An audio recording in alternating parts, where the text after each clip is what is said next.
ज्या वेळेला आम्ही मुंबईहून पुण्याला शिफ्ट व्हायचं ठरवलं त्यावेळेला आम्ही मुलांसाठी शाळेचा शोध घेत होतो आणि असंच प्रत्येक जणांना विचारताना आम्हाला मिलेनियम शाळेचं नाव कळलं आणि आम्ही शाळेमध्ये भेटायला आलो. शाळेमध्ये भेटायला आल्यावर सगळ्यात पहिल्यांदा आम्हाला खूप मन प्रसन्न करून गेला तो शाळेचा परिसर, कारण आम्ही मुंबईतून म्हणजेच सिमेंटच्या जंगलातून आलो होतो. शाळेचा परिसर मुलीला सुद्धा अतिशय आवडला.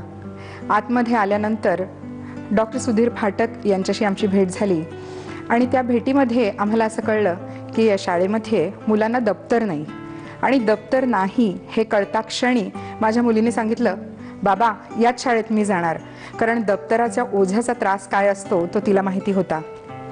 त्याच्यानंतर आणखीन एक चांगली गोष्ट या शाळेची म्हणजे सरांशी बोलताना लक्षात आली ती अशी की या शाळेमध्ये गणिताता पाढ्यांना अतिशय महत्त्व दिलं जातं आणि ही जी छोटीशी गोष्ट म्हटली तर छोटी पण अतिशय महत्त्वाची मुलांच्या अभ्यासाच्या दृष्टीने, आणि ही गोष्ट माझ्या मिस्टरांना अतिशय आवडली आणि त्या क्षणी सरांच्या विचारांशी माझ्या नवऱ्याचे सूर जुळले आणि आम्ही डिसिजन घेतला की याच शाळेत आम्ही मुलांना घालणार. मुलांना शाळेत आणण्याची तसेच घरी पोचण्याची व्यवस्था ही शाळेने केलेली आहे. त्यासाठी शाळेकडे अनेक प्रकारच्या बसेस किंवा छोट्या गाड्या देखील आहेत. पण हे सगळं करताना बऱ्याच गोष्टींची मी दखल घेतली जी नॉर्मली दखल घेतली जात नाही आणि नियमांप्रमाणे त्याची आवश्यकताही नसते. उदाहरणार्थ की लहान मुलांना जेव्हा आपण गाडीत बसवतो तेव्हा त्यांना पट्टे बांधणं खूप गरजेचं असतं. आज वाहतूक नियमांमध्ये शाळांच्या मुलांची वाहतूक करताना त्यांना पट्टे बांधणं ही आवश्यकता समजली जात नाही, पण ही खरी तर सगळ्यात मोठी आवश्यकता आहे.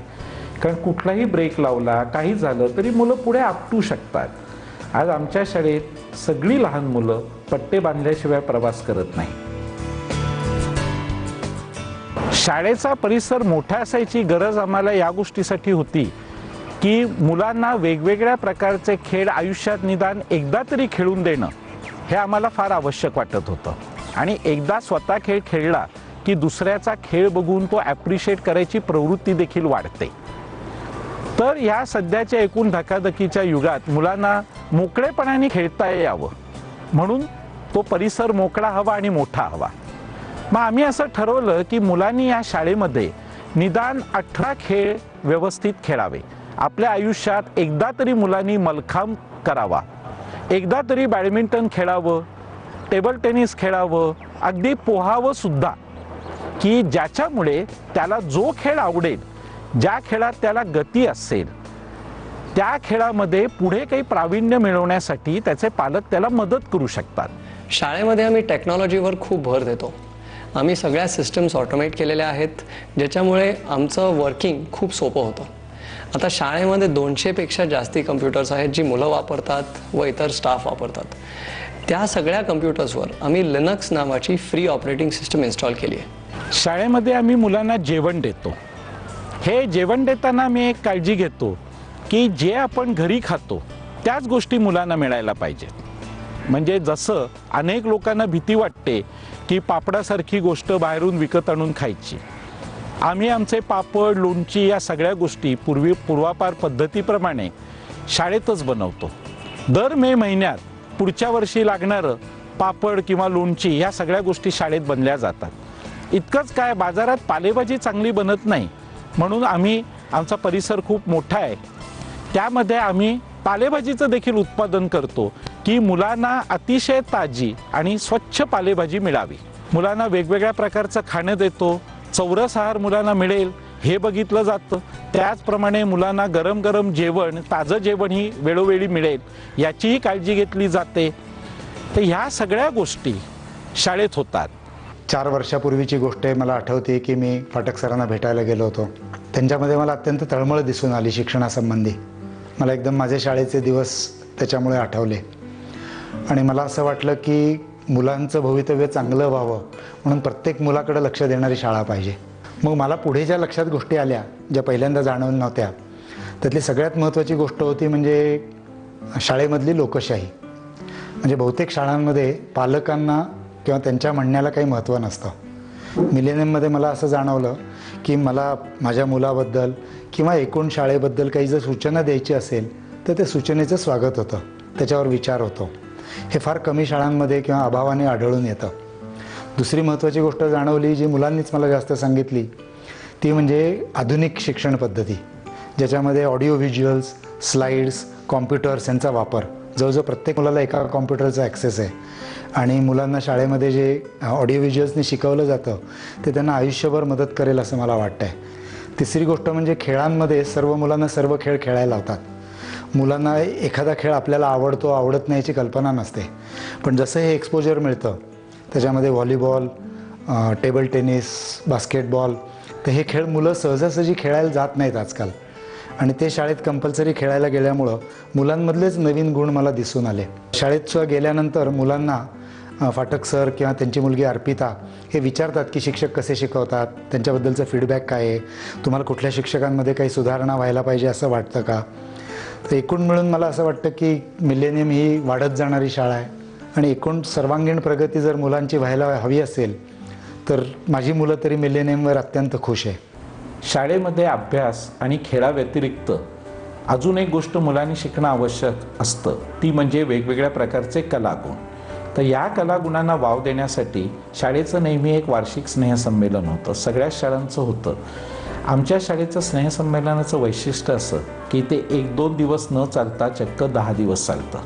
त्याचं कारण असं की मुलाच्या घरच्या सगळ्या मंडळींनी, म्हणजे दोन्हीकडचे आजी आजोबा, काका मामा मावशी, ज्या कोणाला त्या मुलांच्या कलागुणांना प्रोत्साहन देण्यासाठी तिथे यावंसं वाटतं त्या सगळ्यांना येता यावं म्हणून. आमच्या शाळेतला प्रत्येक मुलगा हा या कार्यक्रमात स्टेजवर असतो आणि तो स्टेजवरती नुसतेच परफॉर्म करत नसतो, तर स्टेजवरच्या बाकीच्या सगळ्या गोष्टी ही मुलंच बघत असतात. म्हणजे अगदी अँकरिंगपासून प्रत्येक गोष्ट जी ह्या कार्यक्रमात करायला लागते ती मुलं करतात.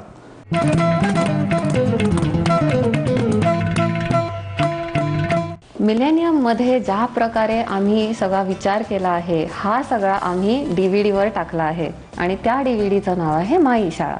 आपण जेव्हा शाळेत मुलांना शिकवतो तेव्हा आपल्याला त्यांना प्रत्येक विषयाचा प्रत्येक धडा नीट समजून सांगायचा असतो. वर्गात तर आपण प्रयत्न करतोच, पण प्रत्येक मुलाला ते एका झटक्यात सांगून समजेल का? त्यांना ते परत परत बघायला लागतं. कधी कधी मुलांना काही दिवसांनी ते लक्षात राहत नाही आणि त्यांना पुन्हा एकदा सांगायला लागतं. हे सगळं सारखं सारखं वर्गात सांगत बसलो तर पुढे कधी जाणार? इतर गोष्टी केव्हा सांगणार?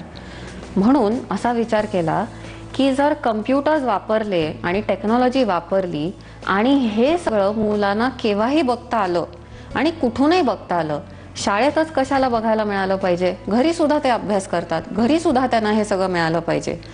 म्हणून असा विचार केला की हे सगळं जर आपण एका DVDवर टाकू शकलो तर मुलं ते शाळेतही बघू शकतील, घरीही बघू शकतील आणि त्यांना सोयीची वेळ असेल तेव्हा बघू शकतील.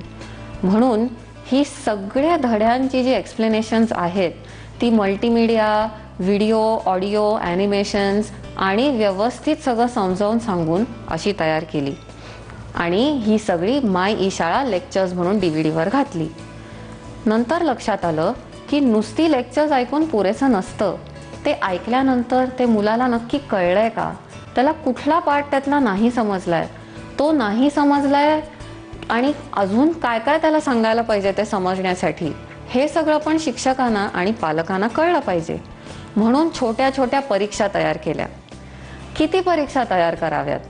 कितीही परीक्षा तयार केल्या तरी त्या शेवटी कमीच पडणार आहेत. म्हणून अशा प्रकारे केलं की दरवेळेला मुलांनी ठरवलं की आता आपल्याला ह्या धड्याची परीक्षा घ्यायची आहे, की सगळे जे त्या धड्यातले प्रश्न आहेत त्यातले कुठलेही 10 प्रश्न त्याला दिले जातील आणि ते त्या मुलाला सोडवता आले पाहिजेत. त्यातलं कुठलंही उत्तर चुकलं की लगेच बरोबर उत्तर काय आहे हे त्या मुलाला कळलं पाहिजे. पूर्ण परीक्षा घेऊन झाली की लगेच त्याला नक्की आपल्याला ह्यातला कुठला भाग समजला नाहीये, कुठला भाग व्यवस्थित समजलाय हेही कळलं पाहिजे.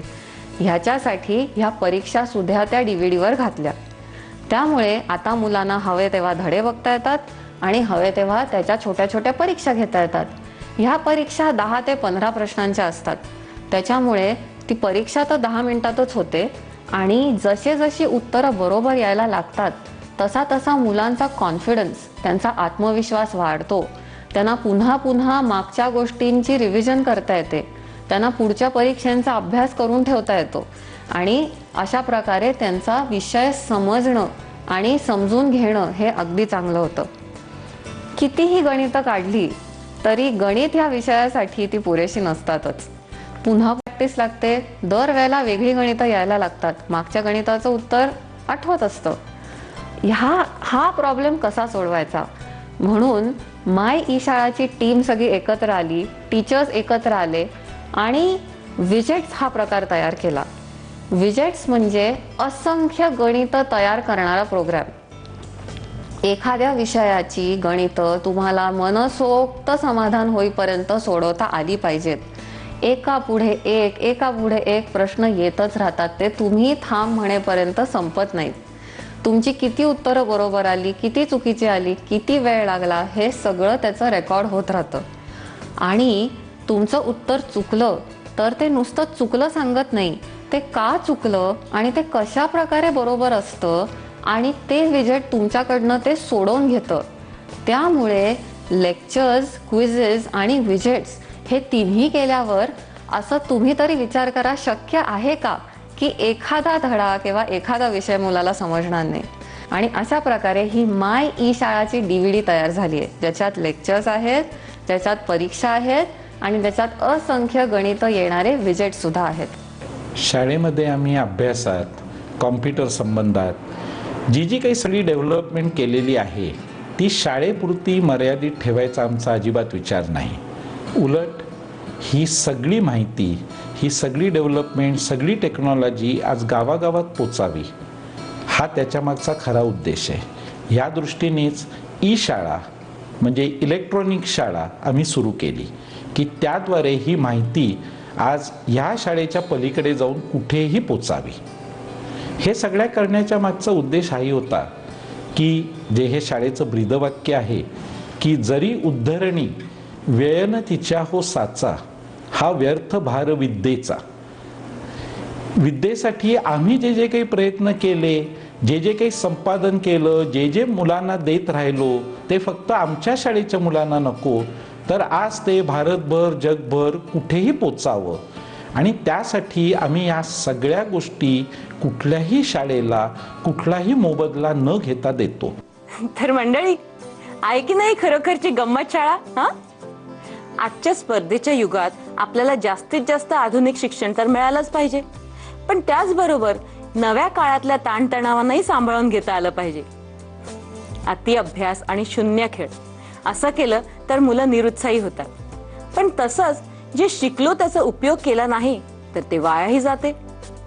परीक्षेचा विचार किती मार्क मिळाले असं करण्यापेक्षा काय समजलं नाही ते शोधण्यासाठी करणारी, शिक्षणाचा एक वेगळाच दृष्टिकोन घेऊन आलेली ही नव्या सहस्त्रकाची शाळा अर्थात मिलेनियम नॅशनल स्कूल पुणे.